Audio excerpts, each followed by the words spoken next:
Men in Pennsylvania. Cosmo DiNardo told police he met each of the victims to sell them marijuana before shooting them. Prosecutors now say his cousin, Sean Kratz, was with DiNardo during the deals and helped him bury those bodies. DiNardo confessed to the killings in a deal with prosecutors to spare his own life. Both DiNardo and Kratz being held this morning without bail. Performances at a circus in Maryland were canceled after a camel attacked a circus worker. 57-year-old male who was trampled and bitten by a camel. Emergency crews say the camel was in a trailer when the attack happened. The worker was airlifted to the hospital with severe injuries to his leg, also his head. He is expected to recover. After the attack, officials shut the circus down because it did not have a permit to be opened in the first place. New questions this morning about a meeting between Donald Trump Jr. and a Russian lawyer. It turns out that meeting was more crowded than the younger Trump admitted. ABC's Emily Rao has more on who was inside that room.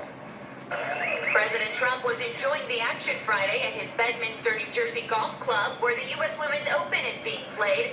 Meanwhile, more controversy swirls around his son, Donald Jr. My son is a wonderful young man.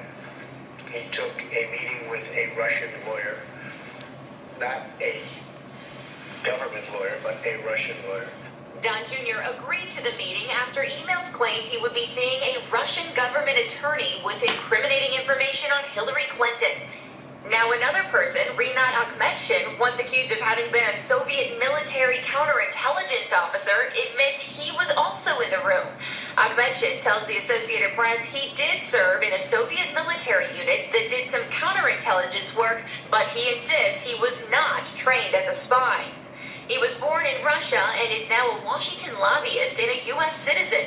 I'm more than happy to be transparent about it, and I'm more than happy to cooperate with everyone. So as far as you know, as far as this incident is concerned, this is all of it. This is everything.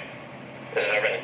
But at first, the only participants Donald Jr. mentioned were himself, his brother-in-law Jared Kushner, campaign chairman Paul Manafort, the Russian lawyer Natalia Veselnitskaya, and the public relations man for a Russian billionaire who set the whole thing up, Rob Goldstone.